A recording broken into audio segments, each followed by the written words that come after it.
Hello, everyone. Good morning, good afternoon, good evening, wherever you're joining us from today.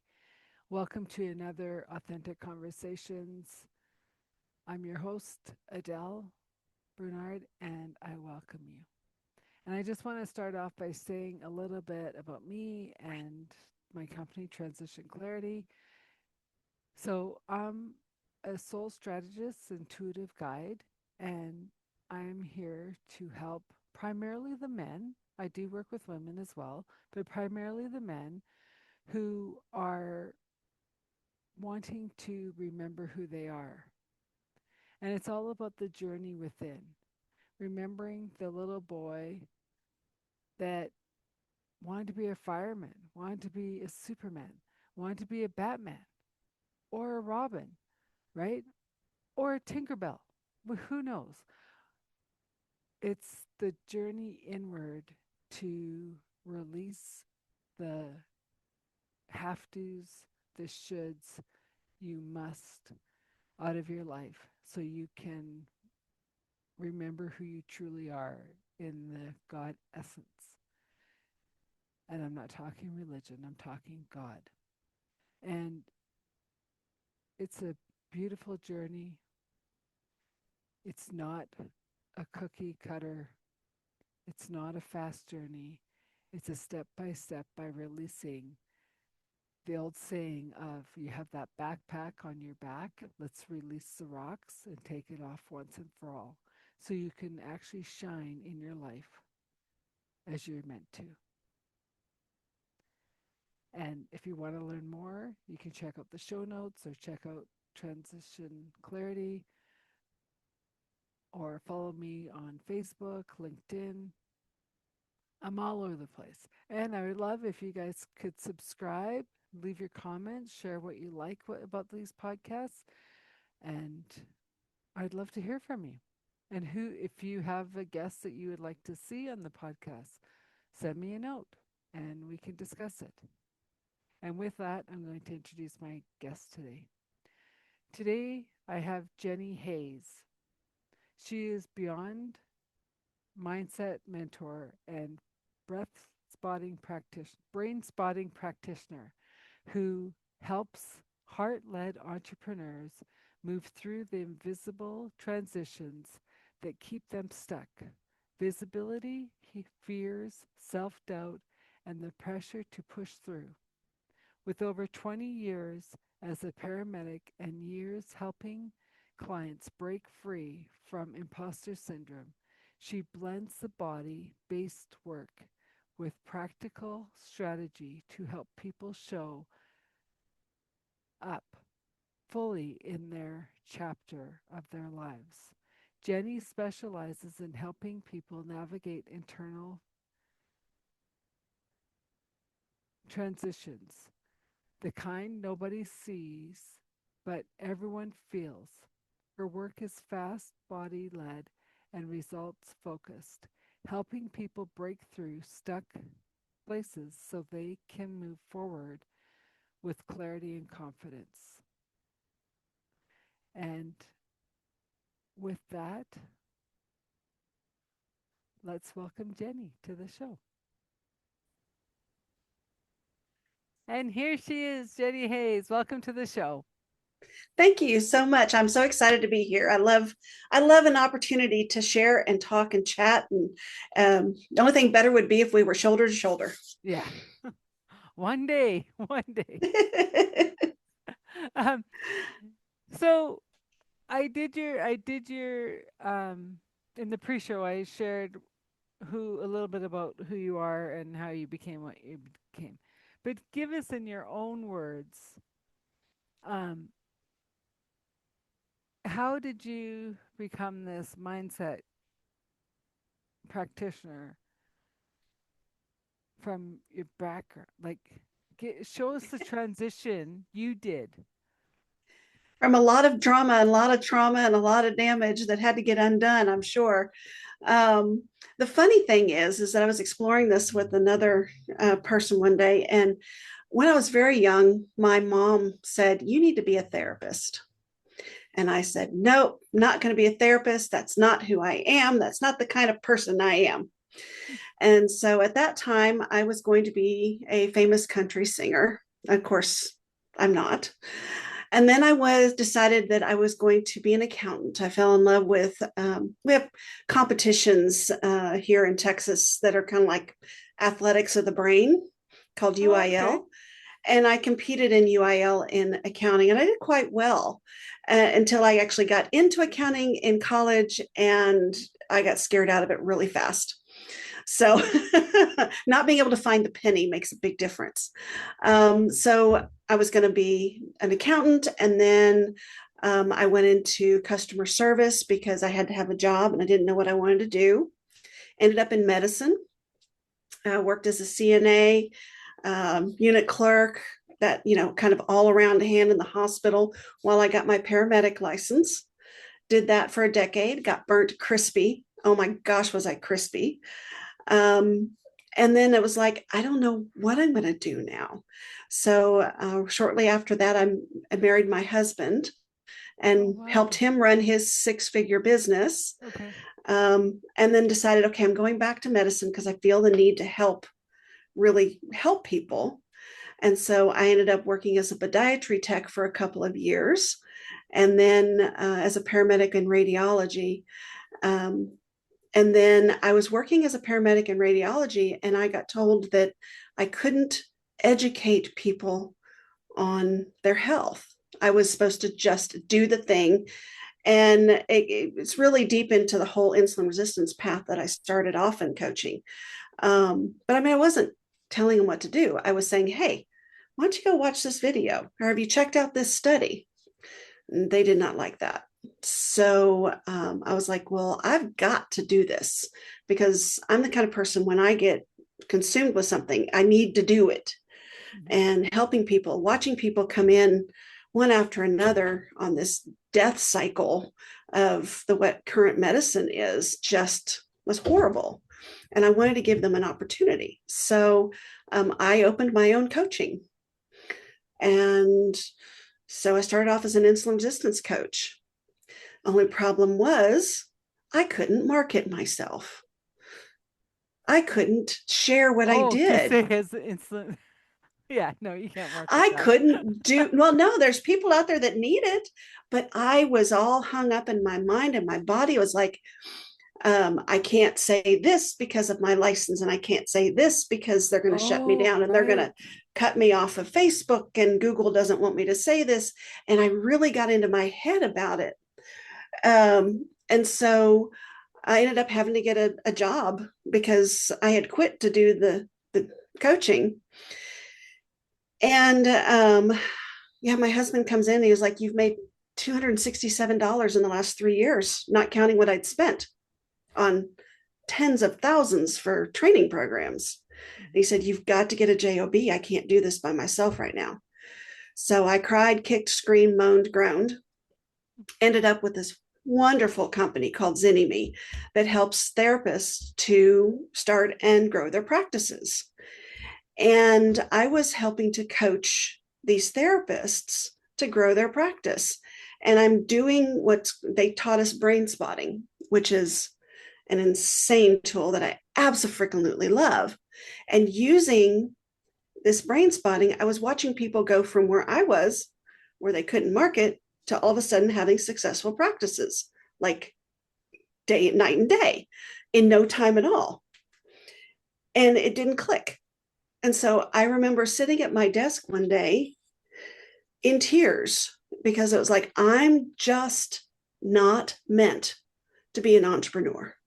Because before all of this, I had tried Mary Kay and Amway and you name a multi Those aren't level, I right. I probably know, but did it. I'm just gonna get a caveat for you. Those aren't those give you the illusion that you're Mm-hmm. an entrepreneur under an umbrella of a company. Right. And don't But get you, me wrong, I met Mary Kay. She was a wonderful lady. No, anyways, carry on. well, my problem was I still didn't market it. So it didn't matter whether it was their company or mine. I wasn't doing the thing. Right. So I had decided that I just wasn't meant to be an entrepreneur. And it clicked at that moment. I was like, why don't I brain spot this? Why don't I check to see what my brain and body really have to say about this, and what's true versus what my past is telling me, basically.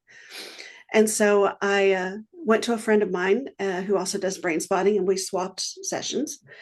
And I came up with two not very world changing ideas that changed my world, things I had taught people all the time. Do what you love. Well, at that point, I was not loving insulin resistance coaching. The little I was doing, I was self sabotaging. I was hating every minute of it. And do it the way that makes sense. Do what needs to get done, but make it make sense to your body for who you are. And it was like, oh, I can just pick the ways that I want to market.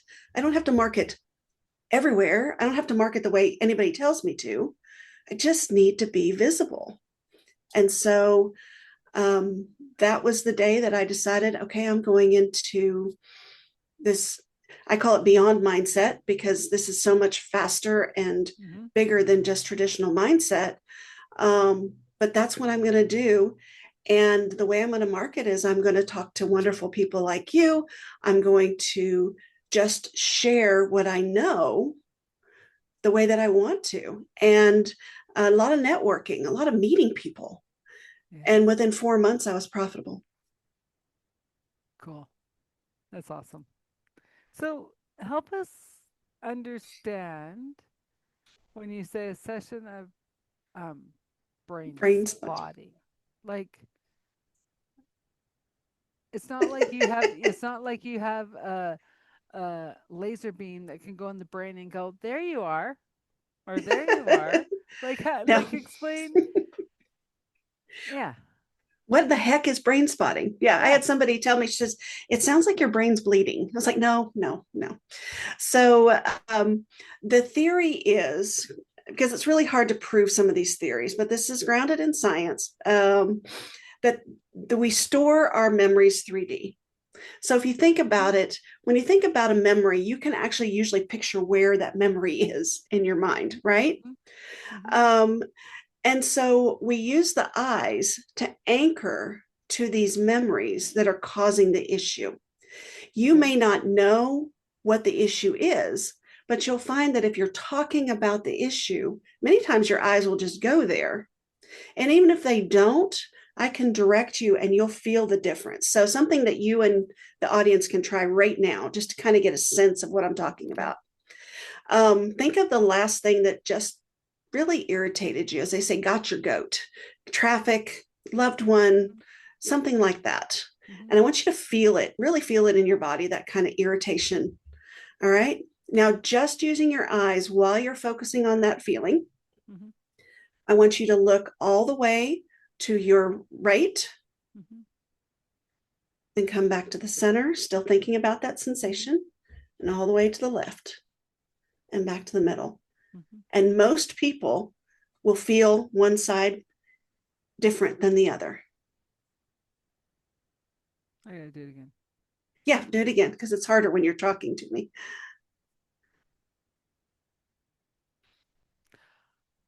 Okay, so this is interesting.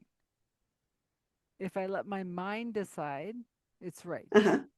Okay. Energetically, I feel I've cleared it. So interesting.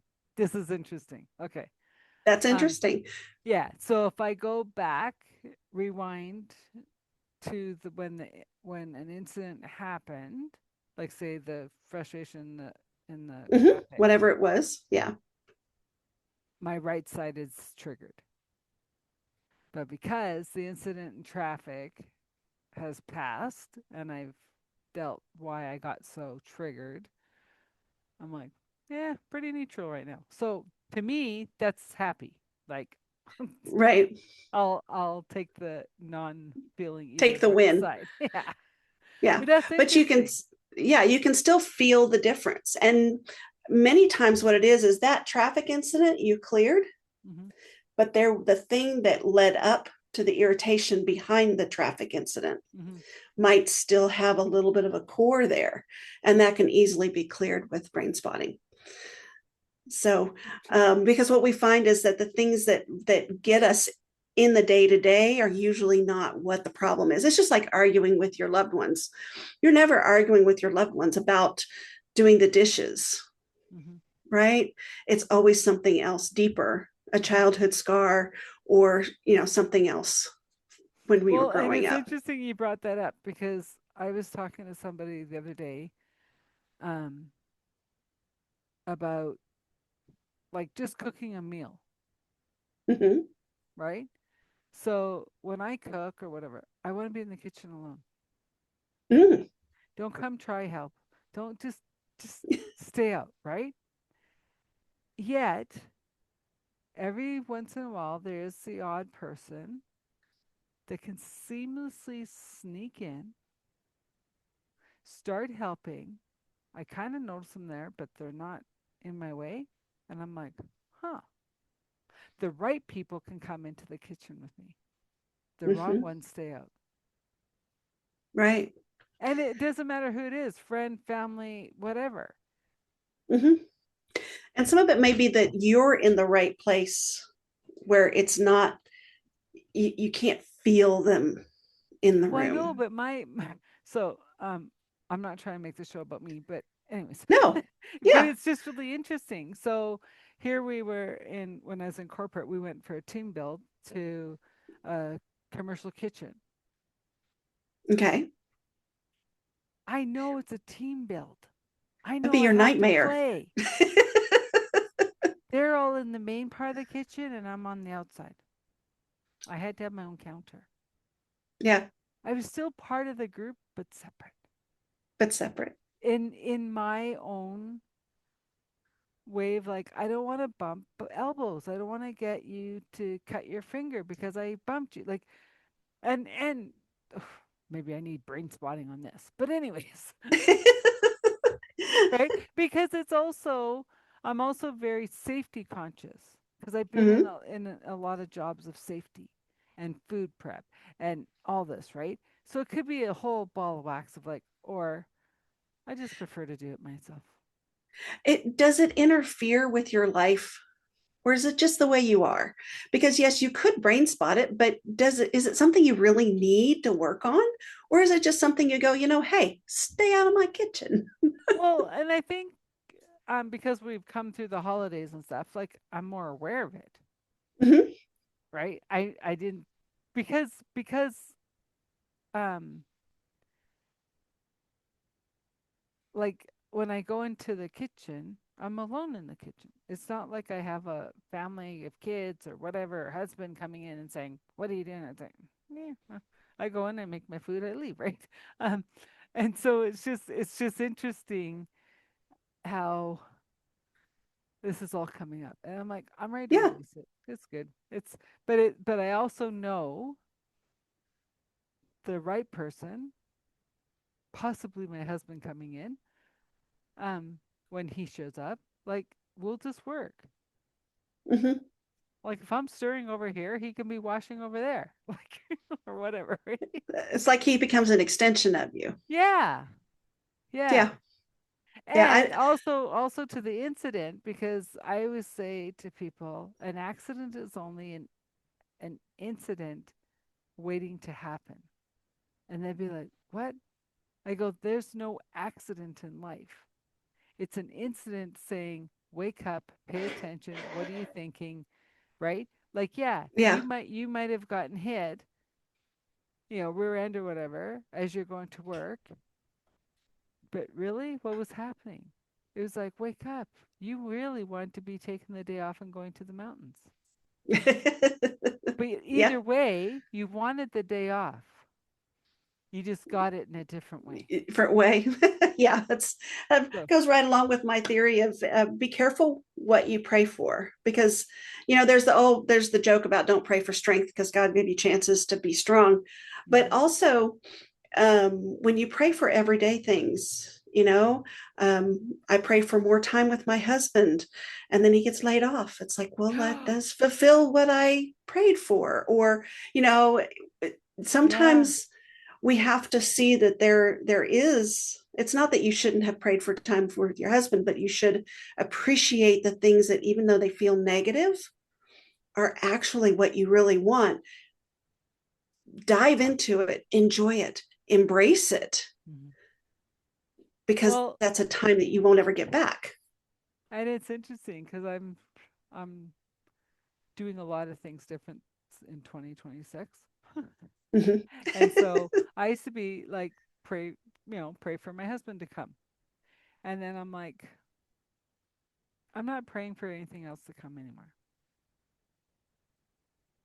I'm giving gratitude for everything that's here that has There you go. evolved me to who I am. And Yeah, when and if and whatever this is supposed to be granted, the doors are open and I welcome. there you go.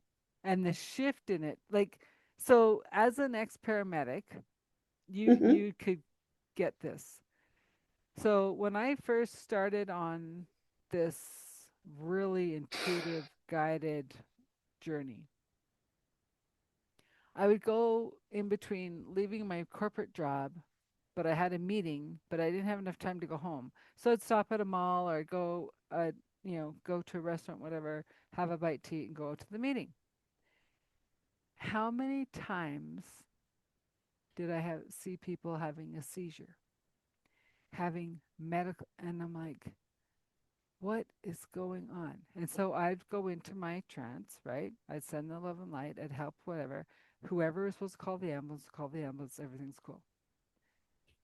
And I said to my girlfriend, who's a psychologist, I said, I'm not asking for this to come in, right?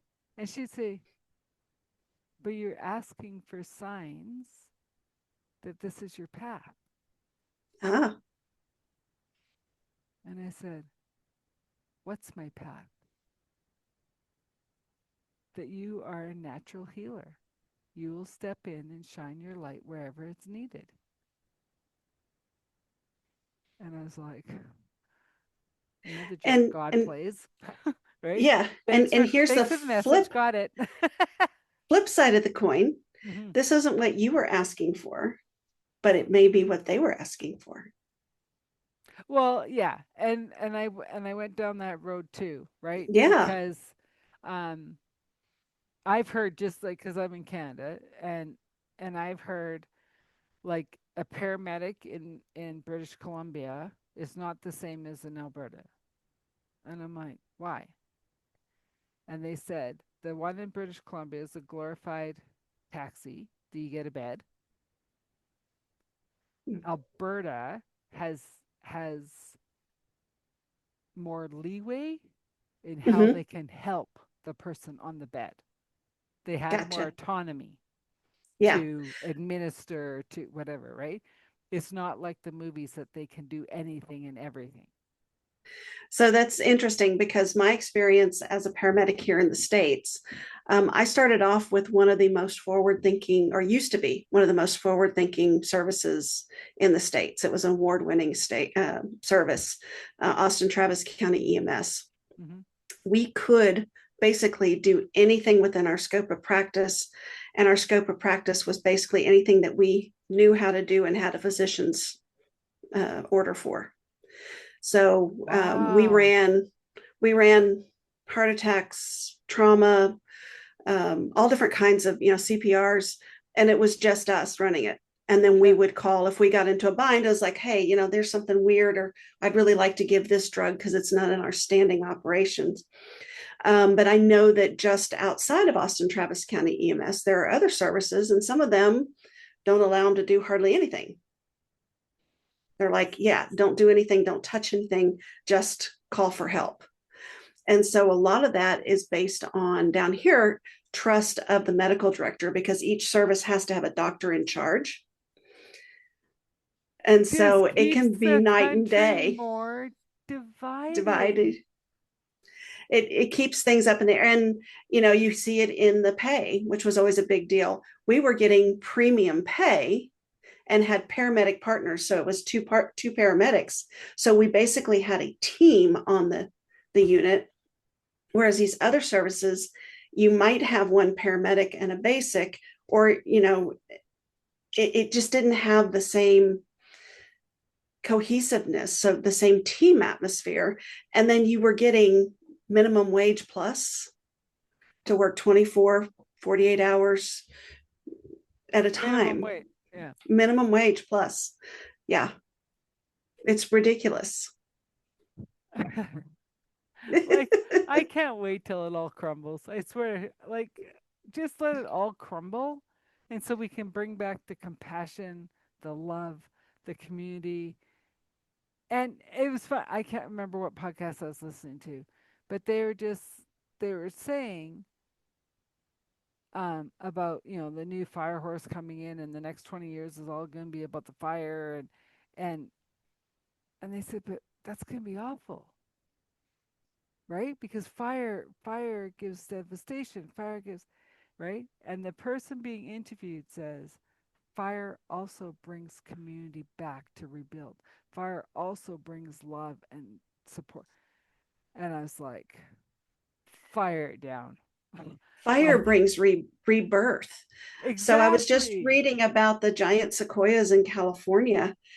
And did you know that they cannot reproduce without fire? Yeah. They must have fire to open their seed pods. And so But fire it, and is I beautiful. understand that, but then it was Yeah. really sad to hear that the tree that we used to drive through as kids Yes. died. Yeah. Yeah, I Like, heard that too. right? Because you're going, that's a beautiful memory. I don't know if I have a picture of Mhm. it anymore, right? Because it wasn't like we could have it all digital and whatever. And yeah, but I know it's part Yeah. of life, right? Yeah. And the ugly comes with the good. And Yeah. so it's learning to not just go through life being a complete Pollyanna. I do get accused of always looking on the bright side, but I do think that there's beauty in the destruction if we will find it. Like you said, community, rebirth.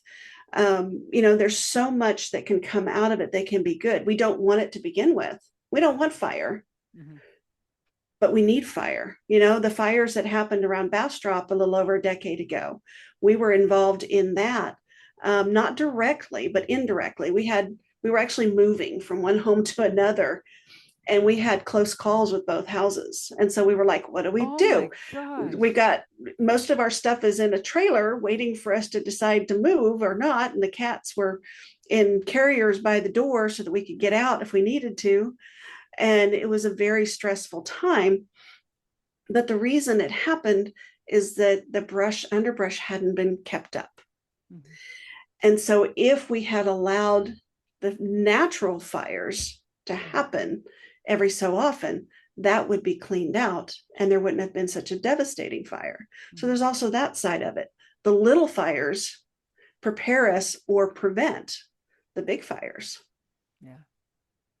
Yeah, and I mean, you see it on all sides. Like, they before our city got as big as it is, they used to do controlled burns.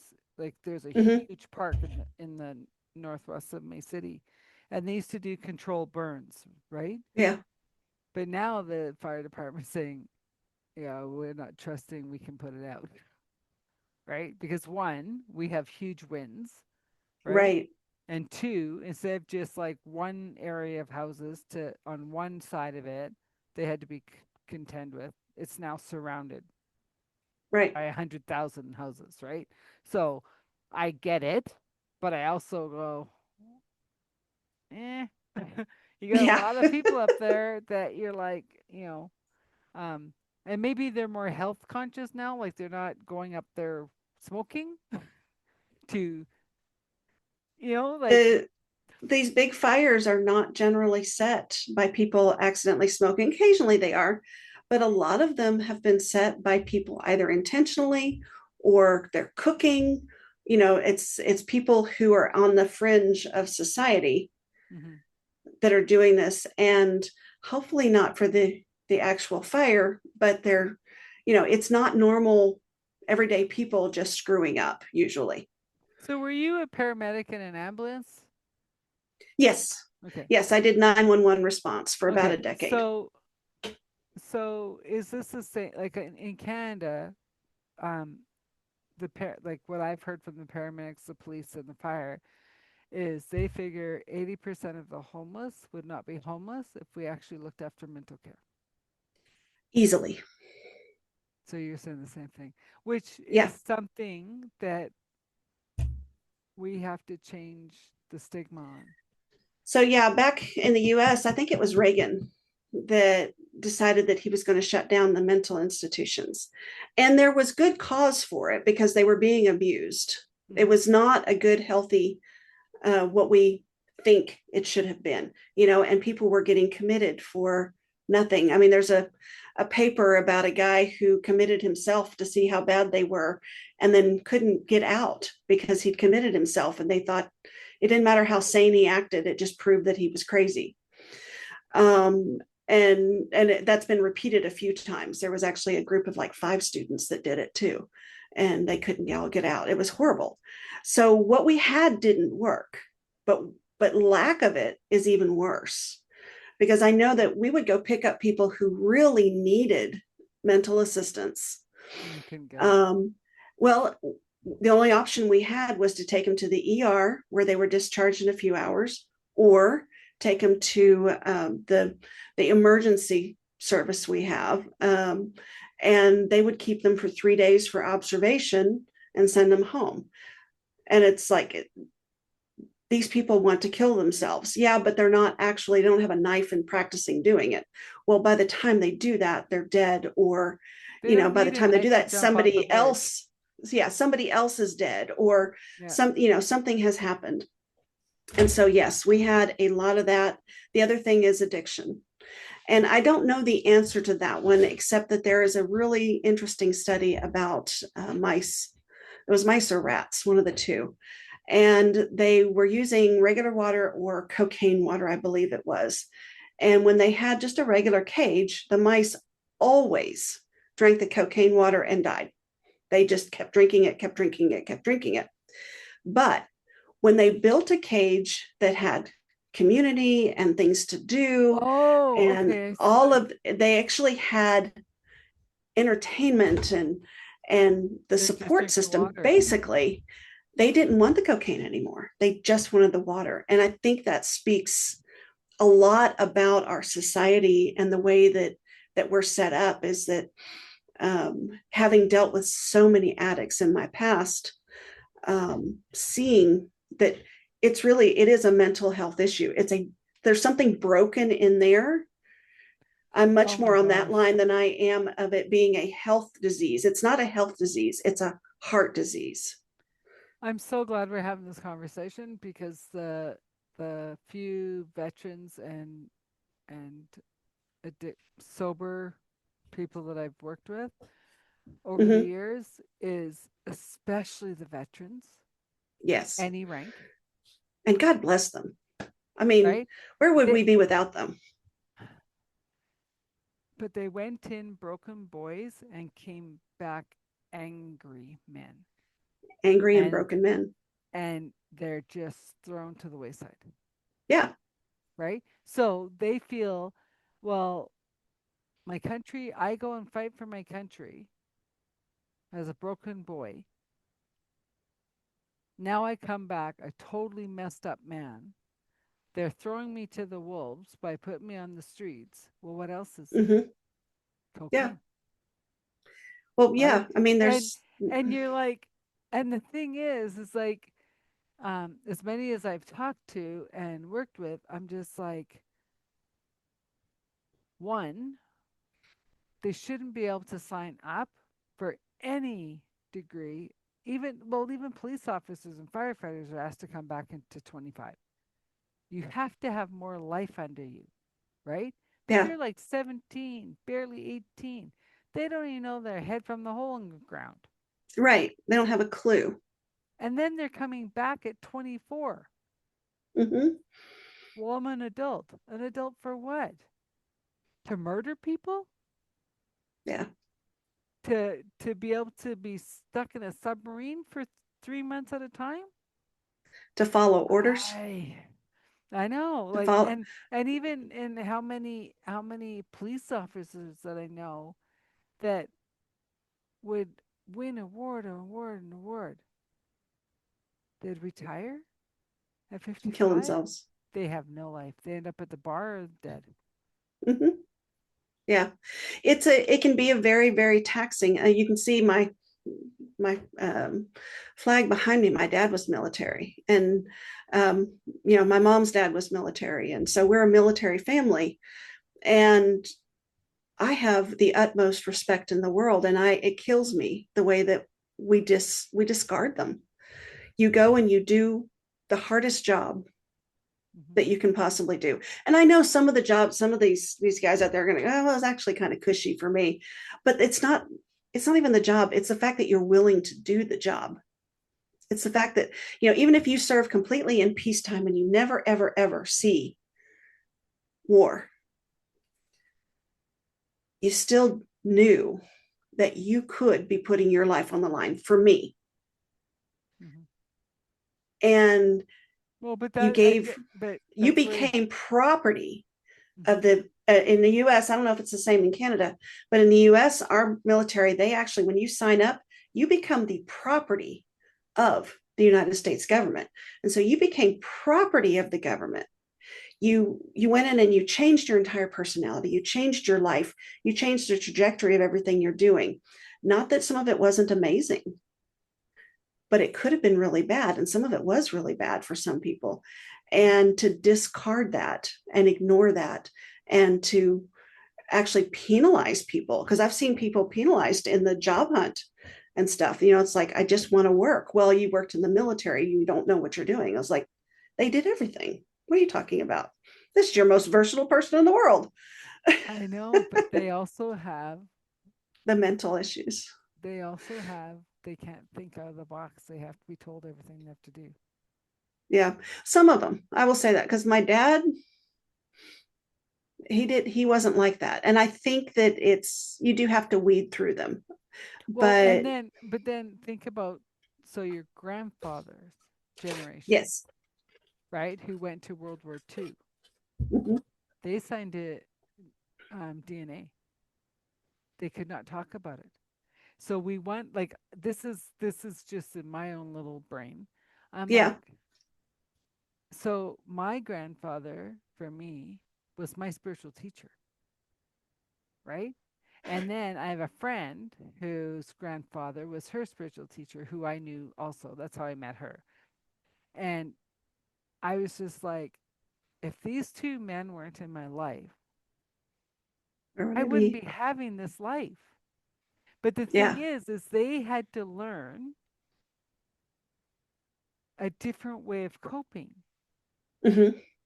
because they weren't allowed to come home and say anything. Yeah. They had to pull up their bootstraps and start life, And suck it in. right? Yeah. And so I look at these two amazing men who had the gentlest, kindest souls, that if they had trauma, they weren't saying anything. They weren't mentioning it. They weren't, right? And you think, and now these guys are coming back now going, we need to talk about this. This is wrong, Yeah. right? Yeah. And yeah. And so now I see why you have your servitude heart, because you didn't want to go military route, but the paramedic route is the way you could help. And now I you, actually almost went military. If I hadn't been quite such a stubborn young woman, I would have been in the Air Force.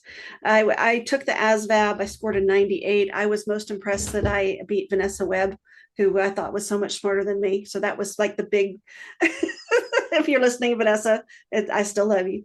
But I thought that was the big thing. I was like, oh my gosh, I was smarter than she was. They offered me military intelligence. It would have been third generation military intelligence, but the thought of doing languages and stuff like that, just, I couldn't do it. And so I went and did accounting until I actually saw what accounting was. So it would have been not much different. So I almost was military. The only piece of it that I feel like I missed out on, other than being able to say I'm third generation, um, is the family. Because the military, you walk in and you are immediately family.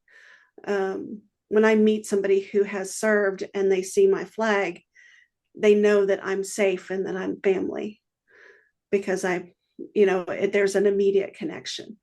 And so that is mimicked in first response.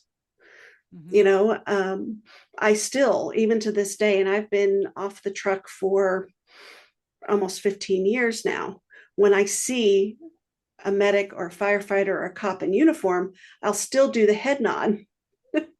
And they look at me like, who the heck are you? They do that to me because I've never been in it, but I have full Yeah. respect for them. And so I'll give the head nod, like, I know, I see you. I'm one of you. And they have no idea who I am. And I find it kind of funny. Um, but I still have that level of respect Mm-hmm. because they are extended family. You know, when 9/11 happened, I was crushed for the people in the building, but I was more crushed for the first responders who went and found there was nobody to pull out of the building. That was at the very beginning of my journey. Mm-hmm. Sorry, the sun's getting at me. Oh Um, yeah. but so that's interesting because, um, and even with the vets that I still talk to and stuff, it's like at first I was invited to a group and I'm a talker and I could not say a word. And then one of the other people that had just met me, they said, please come back. And I said to my friend who invited me, I said, I just have to vent. And I know probably not the one I should be venting to. But part of what I was frustrated with on the call was they're staying in their trauma by talking about it day in and day out. Yeah. Yeah. And that is what a lot of therapy is teaching people that have had trauma, like our vets. And that's another reason, going back to the brain spotting, that I love brain spotting, is that when I'm doing a session of brain spotting, you don't even have to talk about it.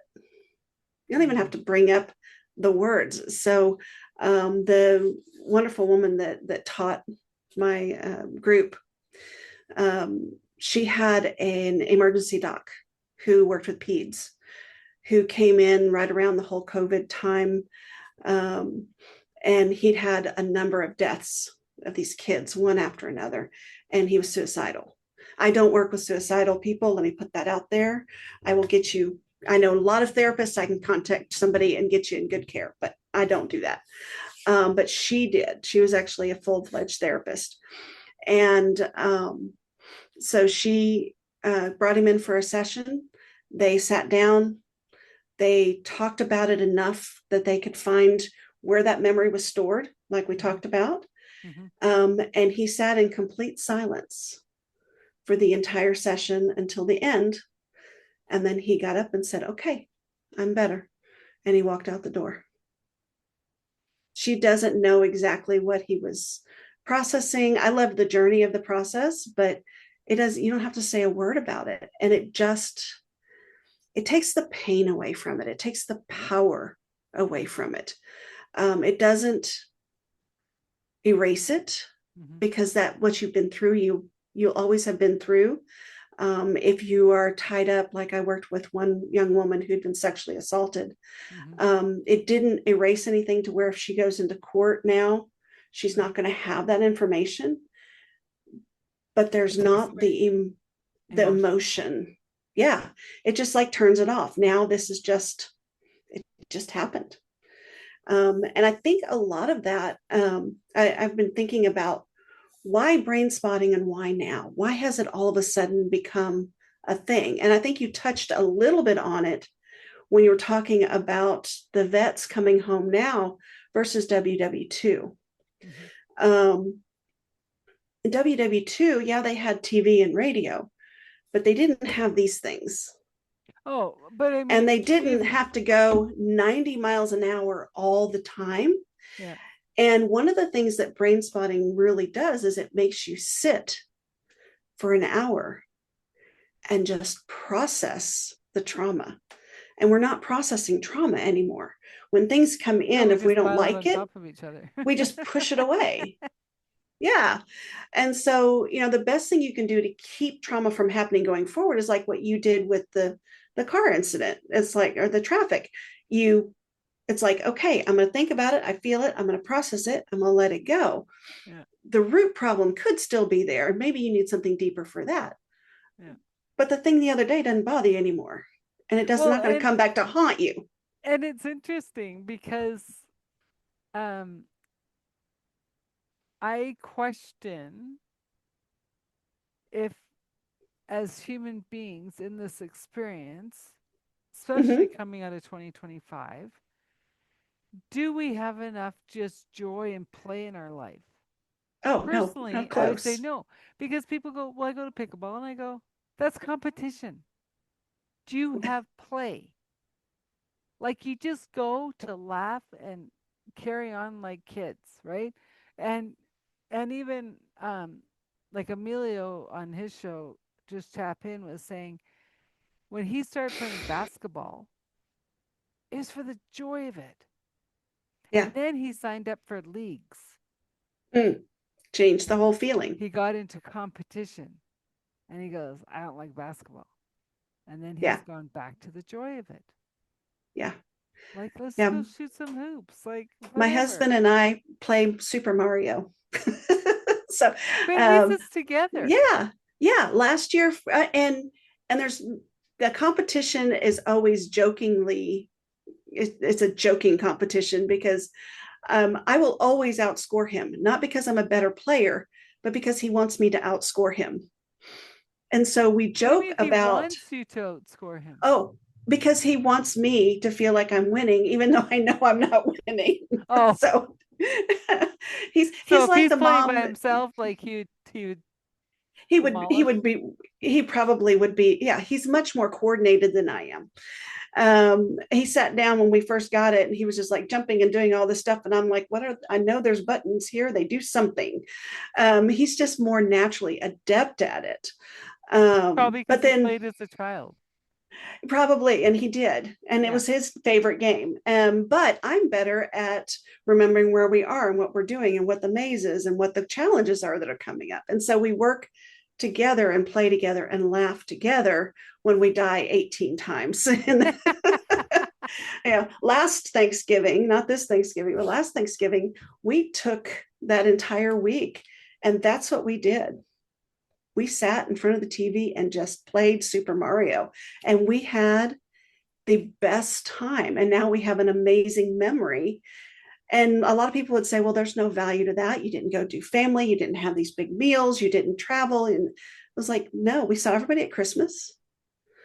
But for those 2 days, we got to see each other and just, it was like two kids sitting there on the couch eating pizza and all those things we're not supposed to eat and had a blast.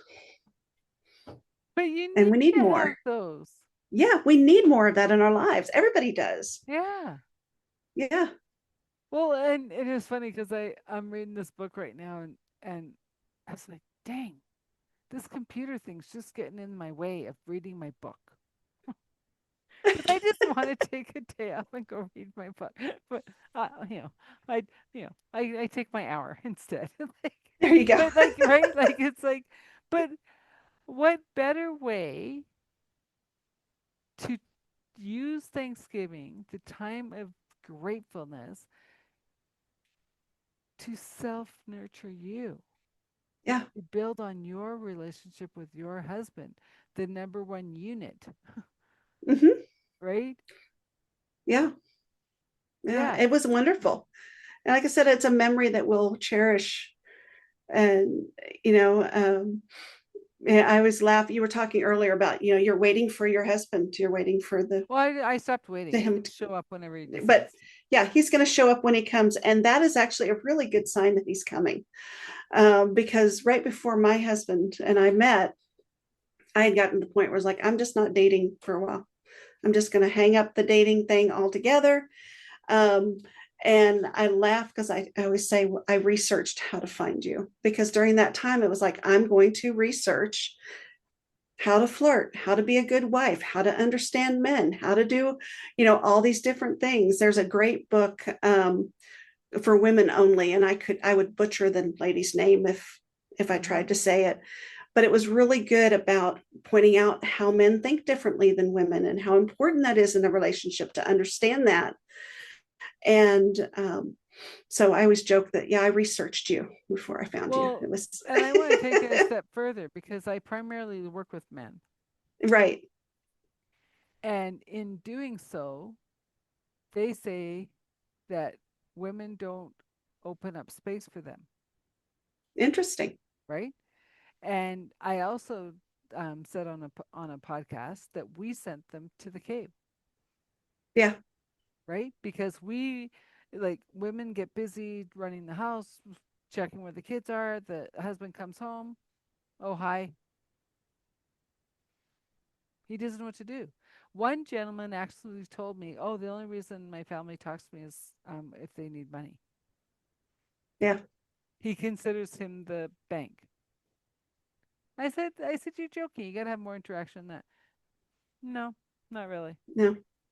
And I'm like, so, so the men I work with, I say, "Are you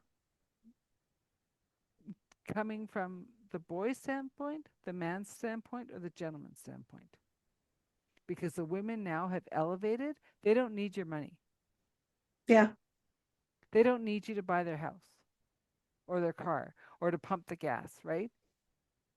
But they want you to hold them Hmm. when the outside world is hard. They want you to remember they're hurting too, And right? I would go so far, at least in my situation, I want him to pump the gas, not because I can't. I want him to acknowledge the fact that you can, but I'm doing this for you because I love you. Well, because And then I that's your want to love tell language him, is acts of service. yeah. And then I tell him, thank you for Mm-hmm. everything. And my husband actually, again, God bless him, he does most of the cleaning. He does a lot of the cooking. Uh, I try to help, but a lot of times I'm in the way. I'm not a bad cook. It's just he has a gift. And so he does all these things, but he does them for me not because I'm weak. He said one of the things that attracted him, he was attracted to me by, was the fact that I was able Mm-hmm. to do all these things. I could do it on my own. I didn't need him to do it. Mm-hmm. So now But he you gets appreciate to when do it, he and I does can it. appreciate it. Yeah. Yeah. Because I do. I love when he, gets up in the morning and he's like, do you want breakfast? I'll cook you some breakfast. I was Mm-hmm. like, I don't even eat breakfast, but I'll eat breakfast if you cook it for me, Mm-hmm. kind of deal. Mm-hmm. Well, and No? like that's the thing, right? It's like um there is a study that um like women have houses long before men. They Yeah, I have believe more. that. They're now proving that they're making more than men, Yeah. right? And that's the thing. Like I said to one of my clients, because he goes, "Oh, like I open up the door, like for a woman." I go, "Don't let her ego stop you from being a gentleman, Be the gentleman, right?" because that And right woman will come well, across you and and go, because he was like, and then he goes, "I know you can open it. I chose to do it for you." yeah. Do you know one of the reasons I moved back? Not the main reasons, but one of the reasons I really celebrated moving back to the Austin area from the DFW area was because men opened the doors for women here. Mm-hmm. And I've always loved being treated like a lady. I want to treat you like a man. Mm-hmm. I Not think like a men need child. that. especially right now. Men need to know that. So I'm of Christian faith, and I actually purposely included in my vows the line about serving and the fact that I'm a servant to my husband. But what I love about that verse is the fact that it says that I am to serve him, but that he's to love me the way that God loves the church. So he's to love me enough that I never become a slave. Mm-hmm. I'm serving somebody who actually adores me, Mm-hmm. which makes him want to serve me, which guess that what that makes me want to do. Yeah. And that's the thing, right? It comes Yeah. down to the respect and um the admiration, right? Mm-hmm. That it's like, well, and even the silly movie that I watched the other night, it was just like she was a travel writer and she just could never settle down, and that her best friend was settled down in the old town that she grew up in, and she's like, ick, right? But in the end they get together because she was looking for home, not Mm-hmm. realizing he is her home. He's home. So wherever he is, she's home.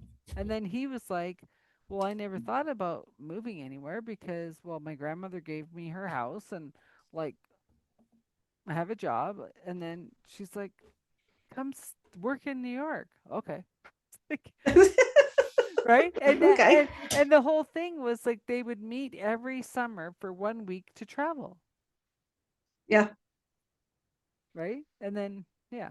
So, I mean, it was Yeah. a cute movie, but it was just, and that's what I always used to say. Like I'd be having girlfriends years ago talking about when I meet my man, he'll fit me like a glove. And my friend who was having troubles with her partner at the time, she's like, "What the heck does that mean? That doesn't mean anything." But my friend who is married, she goes, "Makes 100% sense." Yeah. Right? I knew. I knew when I met him. We talked. So I met my ex-husband at church and he cheated on me, lied, stole from me. Horrible. I had to have loved him and because I did marry him. I was 16, But I met my current husband at a bar and we just talked for 2 weeks on the phone. We didn't see each other again for 2 weeks. And the first time I saw him after the end of that 2 weeks, we went out to this farm where he was living on, and we were sitting there talking, and he's telling me how he never wants to get married again. And I'm thinking, oh, I am in so much trouble right now. Well, little did I know the reason he was telling me all that is because he was like, I've got to figure out a way to not end up marrying this girl. So there's something about when you find the right one, there's your heart is at home. Like you said, it's just, he made sense. Did we have problems? Did we have things we had to figure out? Do we still fight sometimes? Yeah, but when we fight now, we've been doing this for almost 16 years. Um, Actually, it'd be 16 days, 16 years and 2 days. Mm-hmm. Um, we know that when we fight, it's just going to be a fight and then it'll be okay tomorrow. Yeah. And there's something about finding that home with somebody that is amazing. Mm-hmm. And usually, I think pretty quick because we were married in 6 months and he would have had us married in 2 months if I hadn't insisted on having a wedding. Oh, that's funny. Yeah. But He it's asked me all 3 times. that didn't I work for made him. my ex. Yeah. The third time I'm like, yeah, bye. Um Yeah. but the thing is that um like yeah, your first marriage didn't work out, but in a way the cheating was actually your release Mhm. to say thank to thank him for cheating so you guys could release each other. Well, there was so much about it that I'm glad I experienced it because I knew that I wanted to be married. I knew I didn't want to be married to him. Um, he created situations where I brought a lot of baggage into this relationship, but I've been able to heal that. Um, he's no longer alive. So I hope he healed Mm. his. But yeah, it wasn't actually even, I guess the cheating was the final nail in the coffin, but it was the financial cheating that actually separated us. What do you mean Because, financial cheating? well, I it came down to a Hence why you $15 went to, pager. no, but hence why you looked at accounting because you're never going to get cheated again. Well, no, it was actually accounting came before him. No, he would he would work, so I got to give him credit for that. But when instead of bringing the paycheck home, he would go and spend it. And so I was constantly living dollar to dollar, day to day, trying to eke by enough just to survive, living off of student loans for a majority of the marriage. And then I started working because originally I was the one going to school, which was keeping us in the student loans. So I start working, and the vehicle that we had gotten so that I could get to and from work, he just decided not to pay on it and didn't tell me. So I'll never forget standing in the parking lot at the hospital thinking someone had stolen my car and having to call the cops and them say no, it was repossessed. And so then I lose my job because I can't get to it. And so I'm sitting at home again, dependent on him again. And And I had he a had a vehicle?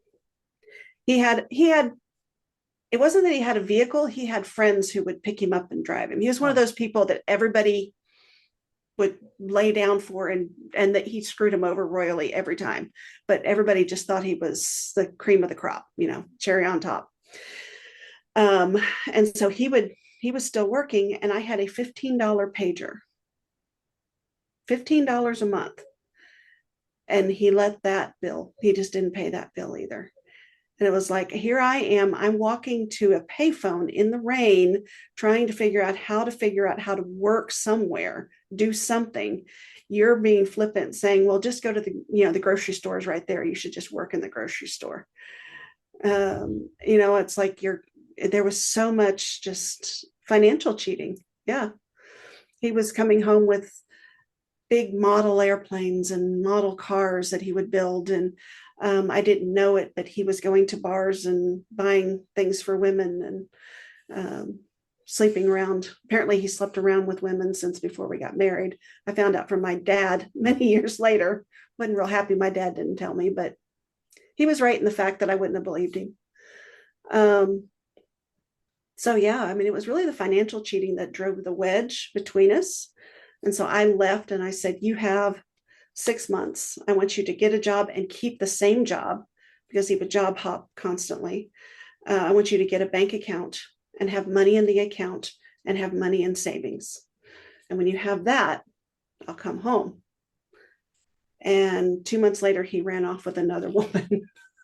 So I was like, and then called me and wanted me to come get him. I was like, no, I'm not going to come you're get like, you. good riddance. Don't let the door hit you on the way out. I still feel bad for her. So, But that's why you look at like con men and mm-hmm. you go, Oh, and he was how did good that too. intelligent woman get conned out of all her money? Because they're desperate and they're lonely and I'm like, Yeah. Yeah. I had some trauma in my past that made me feel I wasn't worth anything. And here comes this older man who's going to woo me and make me feel like I'm special. I'm And surprised your eventually, parents let you marry him. um, the conversation, well, they didn't allow me to marry him. They allowed me to date him. I married him. I had just barely turned 18 and married him, but we started dating when I was 16 and he was 23. And the conversation was, well, I'm an old 16 and he's a young 23. And so then they put their foot down and didn't want me to see him anymore. And I ran away. And then as soon as I turned 18, married him. I wasn't very bright. I learned a lot and it got me where I am today. So I'm not bitter about it. But there's definitely, there were things that I was telling my stepdaughter that she could have avoided that she didn't avoid either. So it's like, don't do what I did. Oh, you did what I did? Yeah. Now you're coming back and saying, yeah, I shouldn't have done what you did. You're right. Okay, good. Move on. Yeah. So Wow. interesting, huh? That's and it's But not it who but I it's am. also but it looks like to me it it just shows up in the choices we make, Uh-huh. right? Because Yeah, I was going down the accounting route until I realized like this is going to kill me. yeah. That's where I was And too. I'm dyslexic. Yeah, me too. So to find the penny Hmm. cost them hundreds of dollars because I Yeah. was too dyslexic to find it. But And it was in the days before we had Excel and all of this. So we were doing it manually, right? Yeah. Now I'll never forget the day I walked in. I went to Abilene Christian University and I walk into my very first accounting class and I'm all excited thinking this is going to be amazing. This is going to be awesome. And the guy walks in and he's this crumpled up old man with a big stick. And you just hear him walking thunk, thunk. And I looked at him and I went, that's what I'm going to turn into if I go into accounting. I was done, done. well, on that note, I love that. Um, so what do you want the listeners to know? Like, I will have all the information in the show notes, how to get a hold of you, all that stuff. But what do you want them to know that as we wrap up? So I'm going to end with the same thing. I know that we kind of went down some windy roads and had some Yeah. fun, but the root of the reason that I come on these things is to let you know that you're not broken. Hmm. You're not broken. Really, you're just blocked. There's some things in there that need to get uncovered and healed. For the veterans, I mean, you have a lot of it, but it doesn't mean you're broken. Don't give up Hmm. because there's people out here that can help you. You know, you've got Adele here, you've got me, and many others that really want to embrace you and love you. And everybody else who's listening, just know that there's hope because that's what it's all about. Awesome. So here's a wrap on another wonderful conversation on Authentic Conversations. I want to thank my guest, Jennie Hays, for coming on and sharing her light with all of you. And if you want to know more, check out the show notes, because that's where we'll be. Thanks for listening. I just want to capture what a wonderful conversation that was with Jennie Hays and how the journey is never a straight road. It's every stone, every turn, every decision we make is all added up to who we are today. And if we took one of those stones out or decision out, we might not be where we are. And I think any tool that you can use, whether um, you're doing a deep dive with me through different understandings, beliefs, um, conditionings that no longer fit, or you go to Jennie and use the brain spotting or her tools, there's a wealth of information every turn. This is just one show. I'm more than grateful that you do come and check us out at Authentic Conversations. Remember, everything is in the show notes. And I thank you for subscribing, liking, and sharing this podcast. Please leave a comment below, and we'll see you next time.